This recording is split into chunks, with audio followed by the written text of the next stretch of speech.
Good afternoon. Welcome, citizens of the world, to our 10 to 13 webinar coming hot from Bologna and Argelato. Why must you give my place away? My place of residence, my place of where I am residing. You're hiding from the world. In the country. Far away. If you do not know who we are, my name is Alex, and your name is... Technically, it is Alexander, but no one calls me Alexander apart for Joanna here, who is... What are you going to say? Special South African. Very, very special. You know how difficult it is to find a South African English teacher? There are no South Africans. What? Because we're all in China. That I didn't know. Yeah, all the South African teachers went to China because it was good money. You came to Italy. Yes, and I'm happy to be here in Italy. I am happy to be a teacher at Bologna Mille with Alexander over here. And you're going to refer to me as Alexander all throughout, aren't you? I definitely am going to. So Joanna is the only... Technically, my name is Alexander.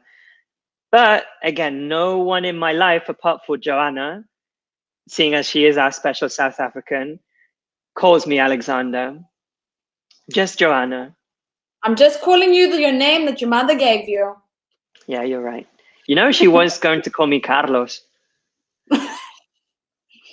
If she called you Carlos, my life would be made, and I'd call you that all the time. Hey, Carlos. The only reason why I'm not called Carlos is because my grandmother said that it would remind her of Prince Charles's very big ears. Prince Charles' very big ears. Exactly. I don't get it. That's the only... No, because in Spain he's known as El Príncipe Carlos, no? Okay. I didn't know that. So when you're telling me this, I'm like, what are you referring to? Yeah, so that's the only reason I'm not called Carlos, because Prince Charles is. Where do you come from? I come from England, the southwest of England, and I've lived in Bologna for the last 5 years now. How about you, Joanna? Tell us everything. Where do I begin? Okay, well, I was born... Checking. I'm Joanna. I come from Cape Town, South Africa. I have been living in Bologna for 2 years now.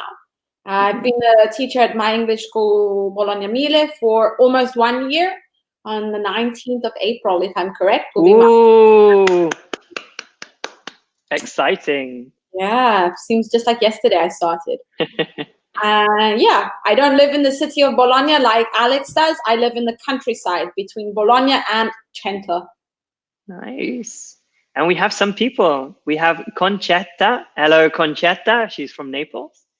How is the weather down in Naples? Here it's sunny. Yeah, but earlier on it's sunny, but it's not hot. It's cold outside. Yeah, it's kind of cold. Yeah, you're right. Outside on the balcony. Ooh, and we also have Valentina. Hello. Hello. We have a question for both of you, for all of you. What's a difficult sound in English for you to make? Oh, we also have, how would we say this name? Clotilda. Nice. Hello, everyone. And you live in Milan. Hello. We've got Alex and Joanna, Valentina and Concetta here. All together. Very nice. So, question to you. What's a difficult sound in English for you to make? For example, I find it very difficult to say the word thesis because it's all over the place. We have this and this. So it goes from a thesis. When I speak normally, obviously I speak English very well. But if I need to say the word thesis, I have to have a little bit of a pause before saying that word. It's not fluent. So photosynthesis. Photosynthesis. Oh, that's not a nice word either for me. I kind of lisp it. I don't know why. So I need to. So for example, today I'm very happy because I have finished my thesis. I have to have a little pause because I can't do it. I can't do it. What's a difficult word for you? As in me? You or yeah, student as comment well? in the comment section. What is a difficult sound or word for you to say in English? I have we're curious. two. One of them, when I was a kid, I struggled to say dishwashing liquid. Now I can say it. And the other one that I really struggle with is supercalifragilisticexpialidocious. Supercalifragilisticexpialidocious. Yeah, that one's a difficult one. Conchetta says that today it's a little cloudy and cold, but in the last few days the weather was very sunny and pretty hot. I think just like here in Bologna then. And she finds that sound, for example, I pronounce the word thing as ting, which is like they say it in London, they say ting. Yeah, where's Jess when you need her? Yeah, where's Jess? All Italians struggle with this because I don't think you really have any vocabulary with this. No. So no. I in know some dialects they do, but no. Weird, but sort of stick your tongue out, like, and use your teeth. Don't bite down very hard, but just gently and try make like a S with it. Almost like a snake. Yeah. Try make Imagine that you are a snake. Your tongue. So you want to do this. Take it slow. So I did 3 thieving thespians. 3 thieving thespians. Yeah, this is something that you can use if you want. I invented it. I'm so proud of myself. Oh, wonderful. This is a thespian is an actor. Oh, I didn't like know. A classical actor more than anything. So it would be maybe, Like Broadway. No, more like Shakespeare. Ah, okay. That kind of style. But technically it's an actor. It could be any type of actor.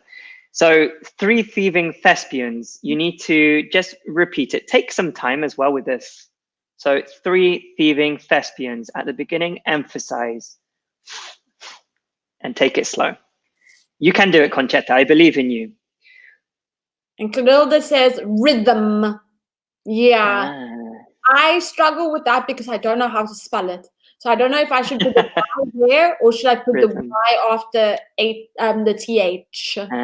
Okay. Rhythm. Rhythm. Dancer. This one's quite a soft, though. Yeah, it's more rhythm. Like a hum. Them. Zing. Thing. Yeah, it's more like a z. Rhythm. Interesting. Take it slow though. If you have a word or a sound that is difficult for you to say, don't try and repeat it. Don't worry about it. Take it slow and repeat just the sound. Yes, That's okay. We do it. It's okay. I do it too. We have both learned Italian to different degrees. Yeah, Alex is native and I am not native. Not native. I try. When I started Italian, I found double consonants very, very, very difficult. And I spent a long time. I remember just before I went to sleep in Italy, I would lie down in my bed and I would repeat. For example, I couldn't pronounce cellulare because you have two L's there. And I always said cellulare, 1 L, wrong. So I laid down in my bed and I repeated il cellulare, cellulare. Repeated until I felt more confident. Remember, maybe you feel silly today, but you'll look like a professional speaker tomorrow. Exactly. And a fun way that I do what I did and what I've always done, I always find when it comes to new vocabulary, ways to, like, maybe a little song or a word or something to remember it. Like the word difficult. Mm-hmm. Okay. When I was younger, I learned how to spell the word difficult from the movie Matilda. Oh, nice. Mrs. D, Mrs. I, Mrs. F, F, I, Mrs. C. Difficulty. Mrs. C, Mrs. U, Mrs. L, T, Y. Difficulty. Nice. Good. But it's the same with the word necessary. Mm-hmm. So Ooh. to some people that's difficult because in the beginning you have a C that sounds like an S. So in terms of how to spell it, I would always say it's necessary, not when I Nice. pronounce it, but to spell it. Exactly. Necessary. So you can do this for pronunciation, you can do this for spelling. Take your time, repeat it. Something that you need to do is, if you identify something as difficult for you, make that weakness strong. Okay. So now I'm very confident when I say il cellulare. I don't have this doubt of, oh, was that 2 L's or 1 L? Because I repeated it to death. So, Concetta, yes, you're going to spend some time at home doing, and it's going to be a bit strange, but tomorrow you're going to be much better. Mm. And don't worry as well. I mean, we've got different accents that don't pronounce this. So Irish, for example. Yeah. And if you think you're going to feel silly with that, doing it at home alone, you're going to laugh at us with the next part of our focus activity. You're going to have such fun laughing at us. Exactly. Clotilda as well said that when she first came to Italy, careful, while watching Italian movies, I was trying to read their lips to understand the double letters. Yeah. Yeah. No, it's difficult. It's difficult. Careful with some of the spelling. So I'm going to rewrite it. When I first came to Italy, so with a Y, while watching Italian movies, I was trying to read their lips, which is very good, to understand the double letters. So careful with some of the spelling, okay, Clotilda?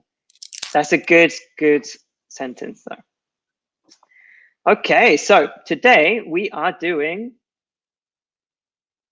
tongue twisters. Yes, tongue twisters. Tongue twisters, which is going to be very cool. So let's look at the objectives. We've got this British chap here from the countryside. In this focus activity, we have tongue twisters, speech idioms, phrasal verbs with talk and speak. Great. So let's start with these tongue twisters. So what is a tongue twister? For me, a tongue twister could be a phrase or words that are difficult to say in your native tongue. Mm-hmm.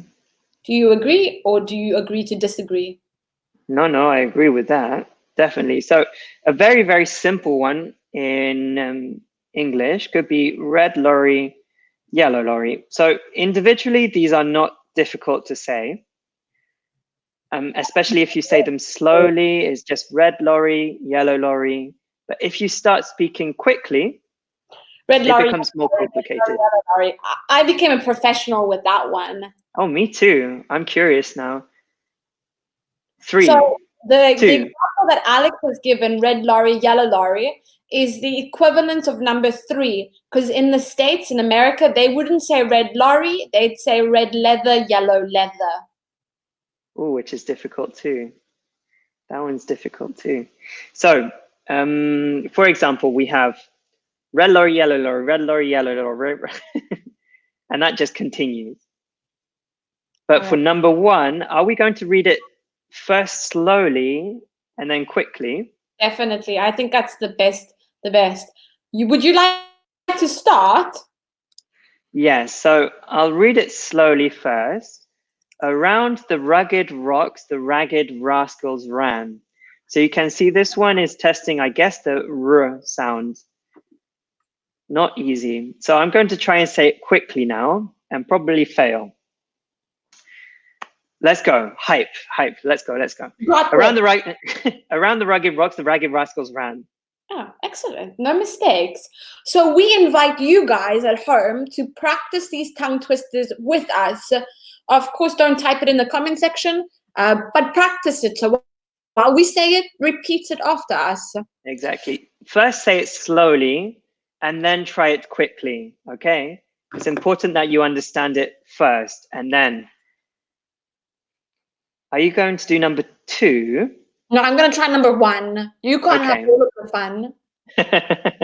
So I'm going to say it slowly and then I'm going to go a little bit faster. So around the rugged rocks, the ragged rascals ran. Ooh, okay. I have to breathe in because I'm so nervous. Around the rugged rocks, the ragged rascals ran. Hey, good job. Good job. So in English, there are some people who can't pronounce R's correctly and they pronounce it more as a W. So they might start saying around the wugged walks, the wagged rascals wan, which is hilarious. I don't think I'd understand them, but no. I'd probably ask them to repeat a couple of times just to get a kick of it out of it. So we're going to move on to number 2. I'm going to read it slowly and then try quickly. So we surely shall see the sun shine soon. I know I'm going to trip up. Let's do it. No, I'm ready. I'm going to do it. We surely shall see the sun shine soon. What? You just ran past that like the golden cup or something is yours now. Yeah, no, I need to hype myself. If there's any doubt, I'll fail. I know that this one is difficult for me because I can't transition from doing the normal S to the esh, the SH. Let's see. Okay. We surely shall see the sun shine soon. Okay, I won. No mistakes. Are you going to do it quickly now? I'm going to try. We surely shall see the sun shine soon. There we are. And that's I can't transition. I told you it's difficult. It is difficult. Are we just going to do the red lorry, yellow lorry? No, don't do the red lorry, yellow lorry. No, yeah, we can do that one. Don't do the red leather. Because the red leather is not so difficult. I don't know if it's more difficult or less difficult, honestly. Red leather, yellow leather, red leather, yellow leather. No problem. It's more tiring. Red leather, yellow leather, red leather. Oh, I find this one's more difficult. Oh wow! Thank you, Valentina.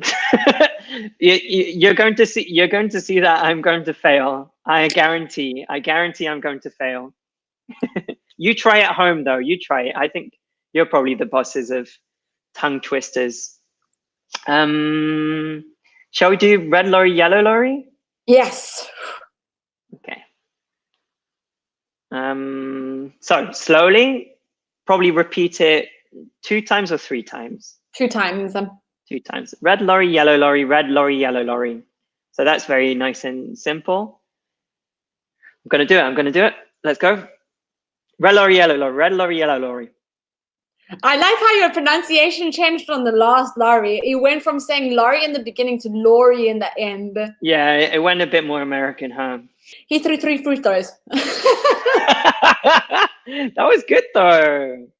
It's like I'm tossing a ball or something. That was really quick. My God. I don't think I can keep up with that. So remember, do it at home as well. It's difficult. It's a challenge. So slowly, he threw 3 free throws. Oh no, I even messed it up on the slow version. So try it again. He threw 3 free throws. Okay. You did it so quick though. Okay. Let's go. He threw 3. No, I told you thesis is my nemesis. So he threw. No, he threw 3 free. I won. Yeah, no contest. You definitely won that. I am terrible at that one. He 3-3. No, I can't. I The can't. last one is difficult, and I can't do that one, but I'm gonna attempt it. So the Shakes. sixth sheep is sick. My God. Oh God. It doesn't even want to come out of me. The sixth sheep is sick. Again. The six. I try. The six sheep. I quit my job. That's difficult. So slowly, the sixth sheep is sick. The sixth shakes sick. That's so difficult. The sixth shakes sixth. No, these ones are impossible. I know those were really difficult. Tell us how it went with you guys. If you had fun doing them. Please tell us. Yeah. Say what? Alex, do you maybe want to explain to them perhaps what a shake is? A shake? So Yeah. a shake, from what I understand, is like a prince in Arabic. Yeah, I thought it was an Arabic king. Is it the king? It might be the king. I'm not too sure. I know it's someone in the royal family. Yeah, but it's literally elder, so it's an honorific title in the Arabic language. So maybe it could be commonly designates the ruler of a tribe or a royal family member who inherited the title from their father. So yeah, it's kind of monarchy idea. Interesting. So we have these ones which are a little bit more traditional. These are the ones that we did on the playground, I think. Yeah, who could say it the best without any mistakes? They're quite long as well. So are we just going to try and do it as quickly as possible from the get-go, or take it slow first? Take it slow and then go fast. And we both have to try both of them. Okay. So slowly, Peter Piper picked a peck of pickled peppers. A peck of pickled peppers Peter Piper picked. If Peter Piper picked a peck of pickled peppers, where's the peck of pickled peppers Peter Piper picked? Very rhythmic. Yeah.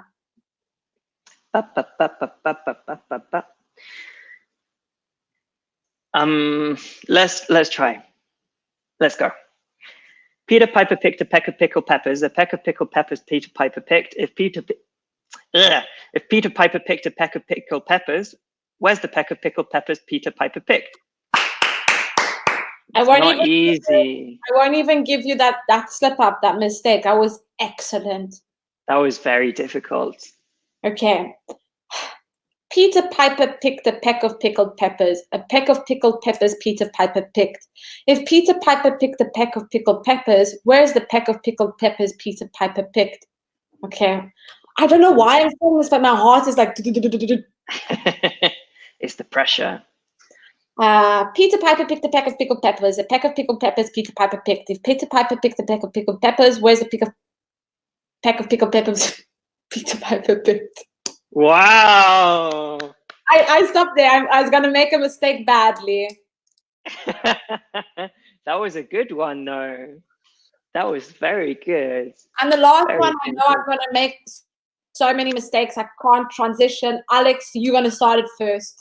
So she sells seashells on the seashore. The shells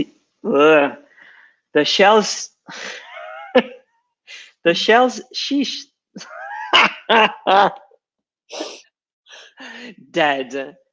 The shells she sells are surely seashells. So if she sells it's too difficult. So if she sells shells on the seashore, I'm sure she sells seashore shells. Oh, that's horrible. You have to say it faster though. 1, 2, 3. She sells seashells on the seashore. The shell seashells are surely seashells. So if she sells shells on the seashore, I'm sure she sells seashore shells. Oh, Yes, you were losing your breath there. Like your oxygen was being it's depleted. difficult. Yeah, no, because I was trying to hold back. Oof. Okay. She Very sells difficult. shells on the seashore. The seashells are surely seashells. So if she sells shells on the seashore, I'm sure she sells seashore shells. Nice. Okay. She sells seashells on the seashore. The shells she sells are surely seashells. If she sells shells on the seashore, I'm sure she sells seashore shells. Whoa! Amazing. I was going to make a mistake. Amazing, Joanna. Fantastic. Fantastic. So tongue twisters are usually just for fun, really. If you want to practice pronunciation a little bit more seriously with English, you can look for elocution. Let me just, elocution in English. Elocution is basically pronouncing things well. So we had a very famous film called My Fair Lady, where they take, I think, yeah, like a Cockney girl who speaks normal English, like Cockney English, but she needs to become a lady. Okay. So she would say, maybe instead of water, she would say water, which is fine. That's a way of speaking English. It's fine. But she needed to become a lady. So she needed to say water, not water. If you want to practice English, this is something that even natives do. It's elocution. Okay. You can find some, for example, we have a famous one to practice owl sounds. How now, brown cow. Exactly, I remember one. How now, brown cow? Exactly. This is to practice this ow sound. So how now, brown cow. Obviously, different accents in English have different ways of saying it. So even actors, there's a fascinating YouTube video about this linguist who analyzes, I think he's a dialect coach or something. He analyzes all of the different actors with their accents and how they speak. Because, for example, sometimes we have a British actor who is pretending to be an American, and you need to be as close to perfect as possible. And there are lots of different things that you need to pay attention to. So elocution, how now, brown cow, all of these things are fantastic for you students too. Anything you want to say on that, Joanna? No, I agree with you 100% in terms of elocution. Let's go on then. So we have tongue-tied. Tongue-tied. What does tongue-tied mean? So if you know the definition of tongue-tied, write it in the comment section below. Yes, I watch a lot of series and the pronunciation is very different from one to another. Yeah. I think it also depends on which country the series comes from, maybe what era they're trying to make the series in. For example, Peaky Blinders, which I really enjoyed. They have a very old, I think, English type of mixture. I don't know, mixture of different English dialects, and it's difficult to understand. That really plays a lot into everything. But sometimes you don't understand anything, because I think with learning a language, that's the first step, is to understand everything before, I don't know, vocabulary, everything, before we really can soak up everything someone's saying, especially from different accents. I also sometimes struggle to understand people that come from, I don't know, we're Cockney. for Like example. Cockney, yeah. I listened to that the other day. And I was Landan. like, what is that? It's not a problem. So usually people, when they learn another language, they focus on one accent and they try and improve that. For listening, it's perfectly natural. For example, my mum, she's actually Spanish, but she's lived in England for more than half of her life, 30 plus years in England. When we watch British TV, it's fine, no problems, because everyone's speaking a variety of English from the British Isles.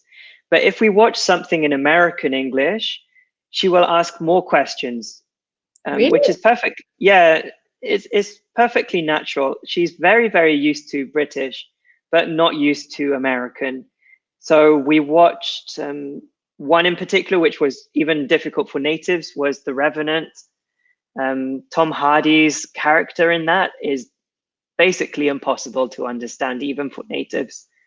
If Tom you watch Hardy that, Blinders as well, and he speaks in a very strange way. he's good at accents, but difficult. So don't worry too much. If you understand something like one of the accents, that's fine. It's not a problem. It's not a problem. Usually, when you speak to people face to face, it's much, much easier. Obviously, if you're watching a TV show with an accent that you don't understand, then it's more difficult. Yeah, and you can also not ask the people in a TV series, please speak slower. Yeah, exactly. So don't worry. So she also loves Anne with an E, but I find it very difficult to understand. Don't worry. If you don't understand it when they speak, you can always put subtitles in English on, and that's fine. Even natives do this. I've never watched Anne with an E. Me neither, but don't worry. Don't worry. You're fine. You're fine. So, for example, like people in Britain, we have a lot of TV shows from America, so we're quite used to American.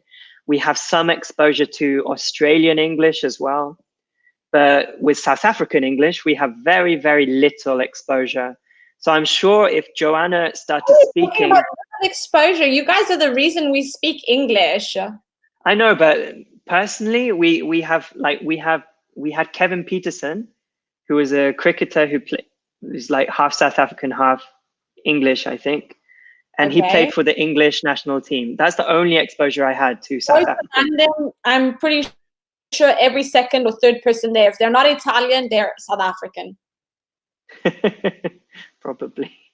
But what I've noticed about the English and the South African accent, because with South African English, 90% of our English is British English, 7% is American English, and 3% is South African English from itself. So there are a lot of similarities between the way that Alex speaks and the way that I would speak, especially in pronunciation. So that's why it wouldn't be something new for you. Maybe the accent sounds a little bit different, but the pronunciation with majority of the things, like can't, for example. Can't, yeah. I can't do this. That's true. Americans would say can't. Exactly. And we would say water and not water. Water. Yeah. So there are differences. Don't worry too much. Natives find it difficult if you put someone in a different part of the world that speaks English. It's not guaranteed that we're going to understand each other 100%. Probably a lot, but maybe you have to speak slower. Maybe. So tongue-tied, we have some phrases all about speech, I guess. All to do with tongue. All right. So on one side, we're gonna have the phrases, idiomatic expressions, and then of course the definition. Do you want to read the definitions and I read the idiomatic expression? Sure thing. Okay. Cat got your tongue. Let's do it like this. 1, cat got your tongue. 2, bite your tongue. 3, on the tip of your tongue. 4, tongue lashing. And 5, tongue in cheek. Good. And the definitions which you need to match up, so match them up, are an expression used to get someone to speak. You are sure you know a word or answer but have difficulty remembering it. When someone stops themselves from saying what they really think, a remark that is meant to be funny or ironic, and a severe verbal scolding. Scolding is an interesting one. Let's see if you can match up the idioms with the definitions. Cat got your tongue, no one's speaking. It's very, very similar. I think maybe we could give them like an example sentence with the idiomatic expression in it. Sure. For example, if I was having an argument with Alex because Alexander previously has said something really ugly about me, like gossip, and now I'm speaking to him and he has the opportunity to say these things to my face but refuses to. So I'd be like, Alexander, what? You don't want to speak? Cat got your tongue? Exactly. Or even if, I don't know, we're talking to each other, we're in an argument perhaps, and then I realize that my argument is completely wrong and I go silent. Then I could at that point, yeah, you could say, cat got your tongue. Cat got your tongue in a situation, in a friendly situation. No, it's usually hostile. Yeah, definitely. You could use it as a joke though. You could. With people you know really well. I wouldn't say to a random person. Concetta is matching them up. So she says that 1 is A. Do you think that's true? Yeah. Good job, Concetta. She says that 2 is C, on the tippity top of my tongue. So bite the tongue. Nice. Yeah. Someone stops themselves. And she says 3, on the tip of my tongue. You are sure you know a word or answer, but this happens to me in class all the time. Fantastic. Where I have to tell a student, give me a second, I'm going to get back to you with the word. I know what you're thinking. I just don't have it in that moment. Yeah, exactly. Great job, Concetta and Valentina. Very good. Very, very good. So it's on the tip of my tongue. Oh, I can remember. I'm trying. It's on the tip of my tongue. Oh, I can't remember. And bite your tongue is, let's say, for example, I'm in an argument with someone and I want to be very rude to them and very honest. It's not very wise for me to speak like that. It's not a clever thing to do. So you bite your tongue, you stop yourself, you prevent.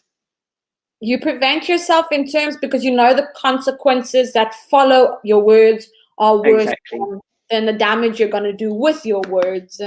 Exactly. Oh, we have a difference in opinion. Concetta says 4 is E, and Valentina says that 4 is D. So a lashing. If you have a whip, you go, whoosh, whoosh. That's to lash, okay? We don't usually use it as the actual whip because who uses a whip anymore? But we use it in tongue lashing or lash out as well is a nice phrasal verb. Yeah. To lash out is to express yourself passionately but aggressively. My mom used to do this to me a lot when I lived in her house. Aggressively. To give me a tongue lashing. How would you even? Why? Aggressively. To lash out. So tongue lashing, we can see that it is, in fact, E. Good job, Concetta. Better luck next time, Valentina. Good job, though. Synonymous with tongue lashing is when your mother or father or whoever superior to you reprimands you, but reprimands you verbally. Exactly. And then we have tongue in cheek, which is finally, Conchetta, you had it. A remark that is meant to be funny or ironic.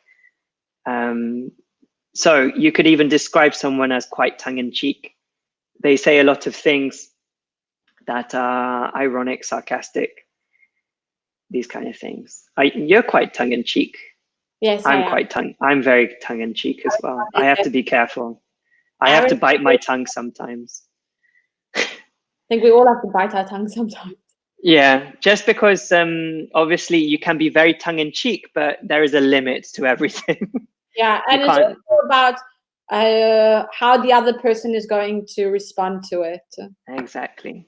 Valentina has a good question. So scolding. So you probably know the word boiling. So if something is very, very hot, it is boiling. Scolding is going to be to burn someone, essentially, to scold someone, literally. But more generally, it's used to tell someone off. So reprimand, like Joanna said. The feeling when you were younger, or also now sometimes, when your mom shouts at you because you took a piece of chocolate when your mom told you don't take the piece of chocolate. Your mom starts shouting, your mom's getting red in her face, and you're starting to get it red inside because you want to cry. That Exactly. is to scold. It's a scolding. You're starting to burn up. Conchetta asks, hi Ambrogio as well. Hello Ambrogio. Conchetta asks if I can write up Joanna's definition of tongue lashing. To reprimand. To reprimand. Okay. So give someone a tongue lashing is to tell them off, to reprimand. Okay. Great. So I think we have these now. So Joanna, can you read, what is a silver tongue as well? A silver tongue. I actually learned about what a silver tongue is recently with Kate, actually.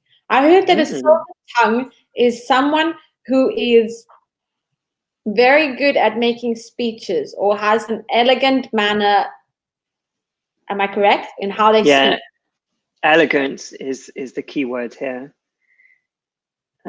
Doesn't to reprove, like rimproverar. To reproach. Maybe reproach. Yeah, to reproach someone. I would never use reproach. I would use reprimand. I don't like to reproach someone. No, I would probably just say tell someone off. Yeah, or to tell shout someone off. To shout at them. So, and it happens a lot. I know my mother shouts at me all the time.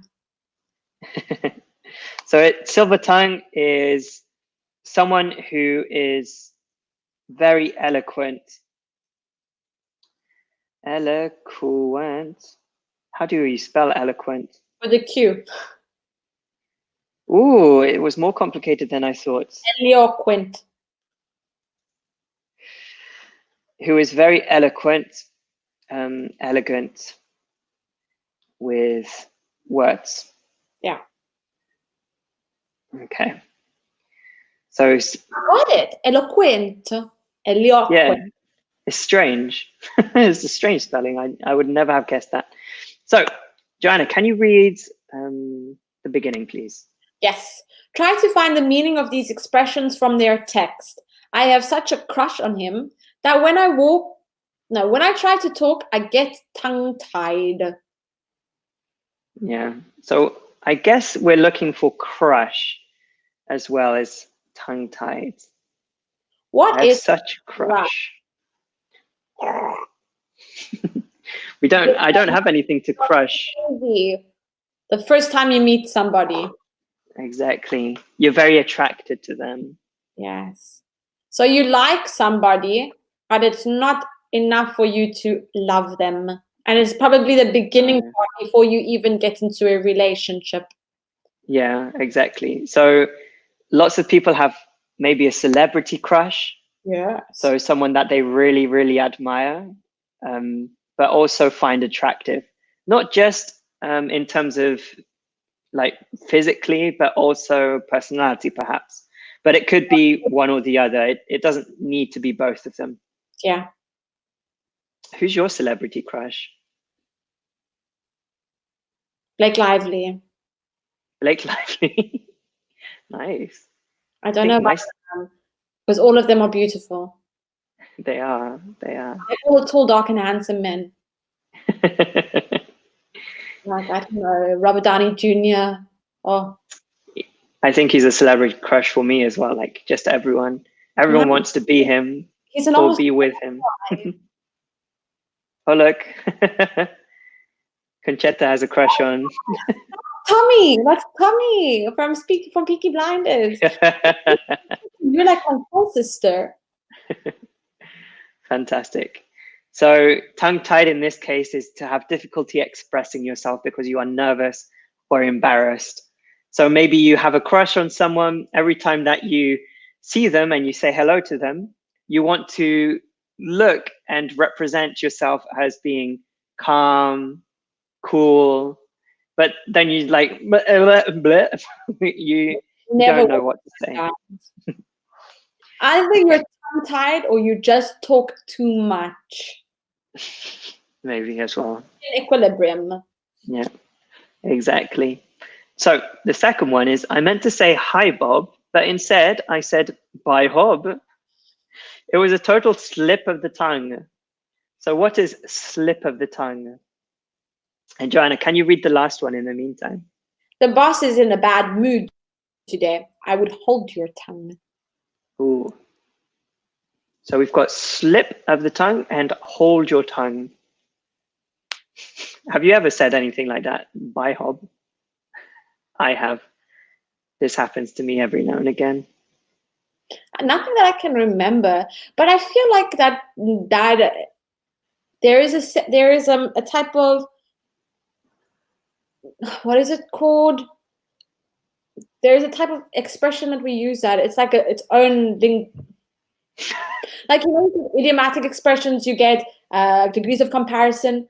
That is when you mean something but say something else. You mean to say this one, but you said. Oh, yes.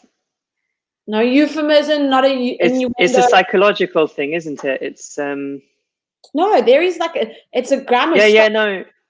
It's a grammar structure. Yeah. When you mean, what is it called when you mean to say one thing but you say something else in English? I'm gonna Google it. Very good, Conchetta, in the meantime. So yes, it could be when you switch parts of words, but it could be like a small spoken error or mistake. So maybe when you're not thinking, you just say something, oops, slip of the tongue. Okay. So yes, it could be switching them around. And finally, I guess it's hold your tongue. What does hold your tongue mean? Misleading. Is that for number 2, Conchetta, or number 3? Because slip of the tongue is just by accident. Yeah. So do it. Yeah, oops. But it's usually with a slip of the tongue. You can also do that when you're nervous. Yeah, exactly. Like when you're making a speech. Misleading. That was for Joan. Maybe misleading is what you were talking about. It could. No, I'm not looking for a specific word. There is a specific grammar structure referring to that. But I can't think of it now. Eventually. It's on the tip of your tongue. Yeah, but I'm not finding on Google as well. There is something. It's not like a euphemism or an innuendo, or it does exist. It exists. And finally, hold your tongue. Hold your tongue. To one idiomatic expression that we had before. Yep. Like bite your tongue. That is the answer. Very good. Great job, Conchetta. You've done fantastic in today's focus. So stay silent and say nothing. Maybe it's not the best time to speak. Hold your tongue. Happens to me all the time. Do yourself a favor. You can ask Alexander. Well, sometimes I think it's difficult for you to hold your tongue. I know. But sometimes it's good to have all of this. Hey guys, so unfortunately that's all the time we have for. I think we're just going to finish with a very, very quick, we can just choose one of these. And what I want you to do is to say as quickly as possible. Okay. You're so good at that. Around the rugged rocks, the ragged rascal ran. I knew you would go for the one that you got right. Yeah, I'm good at that one. Guys, don't forget that if you want, or if you have any questions about grammar, or if you want to interact with grammar, extra grammar content, go to MySSOS. And if you wait another 10 minutes, there will be another focus activity on your level. Enjoy. Thank you very much for coming. Thank you. Have a good afternoon. Bye. Bye, Conchetta.